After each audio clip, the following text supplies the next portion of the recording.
শ্রমিক, কৃষক, ক্ষেত মজুর, বস্তি উন্নয়ন চারটি গণসংগঠনের ডাকে আজকে ব্রিগেড প্যারেড গ্রাউন্ডে সমাবেশ হতে চলেছে এবং বিভিন্ন প্রান্ত থেকে ইতিমধ্যেই আমরা দেখতে পাচ্ছি মিছিল আসতে শুরু করেছে। মোট 8টি পয়েন্ট থেকে মিছিল আসার কথা রয়েছে।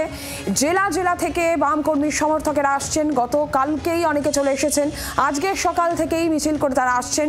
সেই ছবি যেরকম আমরা দেখাচ্ছি। আর এরই পাশাপাশি যান নিয়ন্ত্রণে রাস্তায় পুলিশের তরফে সমস্ত রকম ব্যবস্থা রাখা হয়েছে। যে গুরুত্বপূর্ণ মোড় সেখানে বাহিনী মোতায়েন থাকছে এবং এপ্রিলের এই যে রোদের তেজ, সেই রোদের তেজের কথা মাথায় রেখেই ব্রিগেড সমাবেশ শুরু হতে চলেছে বেলা 3টে। নির্বাচনী ময়দানে শূন্যের গেরো কাটাতে চিরাচরিত ব্রিগেড সমাবেশের পথেই হাঁটছে বামেরা।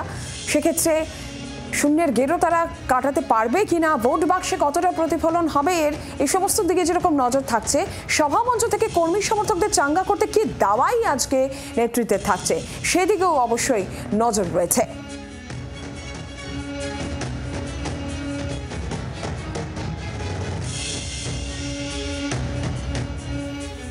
শূন্যের গেরো কাটাতে 26-এর আগে ঘুরে দাঁড়ানোর বার্তা।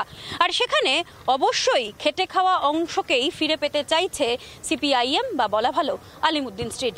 লাল ঝান্ডার একটা সময়ের যে ইউএসপি ছিল, বস্তি উন্নয়ন বা কৃষক সভা, ক্ষেত মজুর সংগঠন, তাদের কাঁধেই ভর দিয়ে এবারের ব্রিগেড 26-এর নির্বাচনের আগে ঝিমিয়ে পড়া কর্মী সমর্থকদের ফের একবার উজ্জীবিত করতে চাইছে আলিমুদ্দিন স্ট্রিট। আর সেখানে সুকৌশলে দায়িত্ব দেওয়া হয়েছে 4টি গণসংগঠনকে, যারা এবারের ব্রিগেড ভরাবেন এবং 26-এর লড়াই আজকে থেকেই লড়বেন কিভাবে সেই রণকৌশলে বলে দেওয়া হবে আজকের ব্রিগেডের ময়দান থেকে।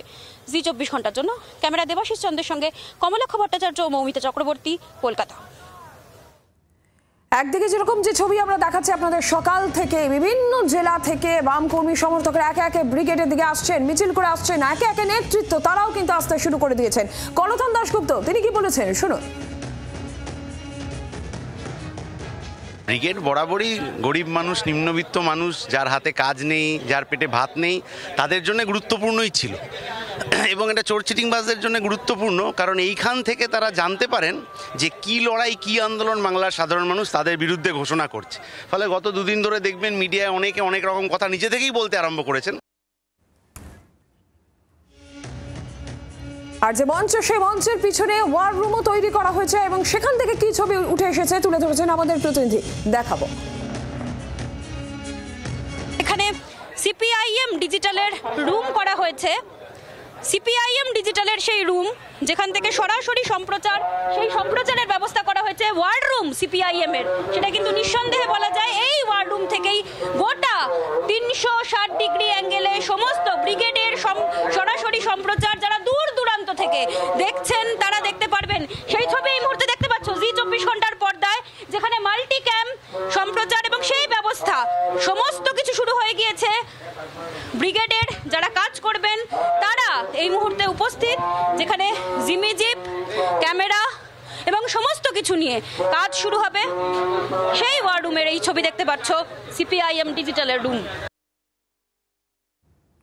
মেহনতি মানুষ, তাদের অধিকার, তাদের সুরক্ষার কথা সামনে রেখেই এই ব্রিগেড সমাবেশের ডাক দেওয়া হয়েছে। বাম নেতৃত্ব বলছেন, কলথন দাশগুপ্তের বক্তব্য আপনারা শুনলেন। একে একে বাম নেতৃত্বরা আসছেন। মীনাক্ষী মুখোপাধ্যায় তিনি কি বলেছেন শুনব। গোটা রাজ্যের খেটে খাওয়া মেহনতি মানুষ ব্রিগেডের মাঠে বার্তা দিতে আসছে যে ঘামের দাম নিয়েই ছাড়বো। এখানে আর আমার বা এখানে যারা উপস্থিত হচ্ছে তাদের আলাদা করে কোনো বার্তা নেই, কথা একটাই, সেই কথা অনুযায়ী কাজ। আর এবার শিয়ালদা স্টেশনের ছবি আপনাদের দেখাচ্ছে। ভিড় জমছে সেখানে, বিভিন্ন জায়গা থেকে শিয়ালদা স্টেশনে ভিড় এবং সেখান থেকেই ব্রিগেড মুখী বাম কর্মী সমর্থকেরা, সেই ছবিও তুলে ধরবো।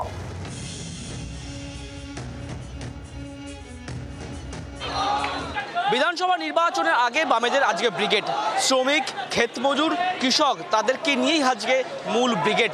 অর্থাৎ এই ব্রিগেডে অংশ নেওয়ার জন্য কিন্তু আমরা শিয়ালদা স্টেশন দেখতে পাচ্ছি যে অজস্র সমর্থক তারা ইতিমধ্যে কিন্তু শিয়ালদা জমায়েত করছেন এবং তারা মূলত এখানে এসে জমায়েত করে তারা রওনা দেবেন একদম ব্রিগেডের উদ্দেশ্যে। শিয়ালদা থেকে একটি বড় মিছিল, সেই মিছিলও কিন্তু শুরু হবে দুপুরবেলায়। সেই মিছিলটি পৌঁছাবে কিন্তু একদম মৌলালি হয়ে, এসআই ব্যানার্জি হয়ে ডরিনা ক্রসিংয়ে পৌঁছাবে একদম ব্রিগেড ময়দানে গিয়ে।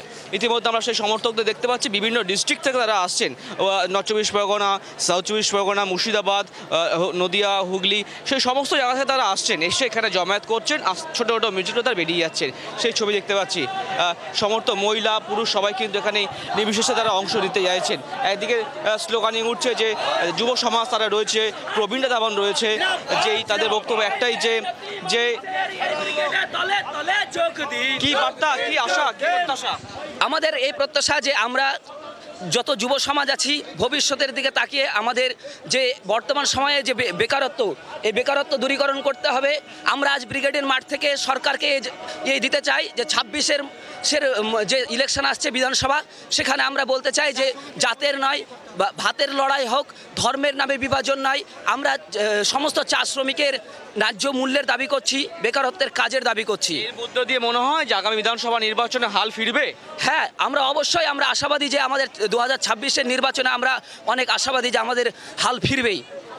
একদমই প্রতিটা সমর্থক তারা আজকে এই মনোবল নিয়ে তারা যাচ্ছেন কিন্তু ব্রিগেডের ময়দানে, যে এবার তাদের হাল ফিরবে সেই আশা নিয়ে তাদের স্লোগানিং এবং হচ্ছে ব্রিগেড ময়দানে তাদের অংশ নেওয়া। পার্থবালার সঙ্গে অংশ নিয়োগী, 24 ঘন্টা, কলকাতা। বিভিন্ন জায়গা থেকে, জেলা থেকে বাম কর্মী সমর্থকেরা তারা আসছেন, তাদের অভিমুখ ব্রিগেড মুখী তারা আসছেন। সেই ছবি যেরকম আমরা তুলে ধরছি, নেতৃত্বরাও একে একে আসছেন। কৌস্তব চট্টোপাধ্যায় কি বলেছেন শুনবো। আজকের ব্রিগেড আসলে রাজ্যের মুখ্যমন্ত্রীর মাইনে বেড়েছে। এখন রাজ্যের মুখ্যমন্ত্রীর মাইনে 2 লক্ষ টাকার উপরে। বুদ্ধদেব ভট্টাচার্য যেদিন রিটায়ার করেছিলেন তার মাইনে ছিল 8,000 টাকা। আজকে প্যারা টিচারদের মাইনে বাড়ছে না, আজকে মিড ডে মিলের কর্মীদের মাইনে বাড়ছে না, আজকে ICDS এর কর্মীদের মাইনে বাড়ছে না, আজকে কর্পোরেশন এবং পৌরসভাগুলোতে তৃণমূল কংগ্রেস যাদেরকে যুক্ত করেছে তাদেরও হচ্ছে মাইনে বাড়ছে না। কাজেই আজকে রুজি অধিকার, কৃষক তার ফসলের দাম পাওয়ার সমাবেশ। নরেন্দ্র মোদীর সরকার 21টা কৃষি শ্রমিক আইন তাকে বাতিল করে দিয়ে 4টে শ্রমকোটের মাধ্যমে শ্রমিকদের যে দাবি, পেনশন, যে তার দাবি, বোনাস, তার যে আন্দোলন, সেগুলোকে বন্ধ করে দেওয়ার চেষ্টা করছে। এর বিরুদ্ধে আজকে লড়াই। আর এর মধ্যেই যেটা জানা যাচ্ছে যে হাওড়ায় ফেরি সার্ভিস বন্ধ রয়েছে। বামের অভিযোগ করছে যে ইচ্ছে করে বন্ধ রাখা হয়েছে ফেরি সার্ভিস, যদিও কর্তৃপক্ষ বলছে যে লঞ্চ না থাকার জন্য এই সার্ভিস বন্ধ রয়েছে। मैं रेगुलर रेल का स्टाफ हूँ। रेगुलर बाबूघाट से आता हूँ हावड़ा, फिर हावड़ा से बाबूघाट ही जाता हूँ। प्रत्येक संडे का दिन दूसरा 2 नंबर घाट और 3 नंबर घाट बंद ही रहता है, 1 नंबर घाट खुला रहता है। लेकिन आज ही आके देख रहा हूँ तो बंद ही है। कोई नोटिस नहीं दिया गया। বাংলার আওয়াজ, বাঙালির আবেগ, জি 24 ঘন্টা।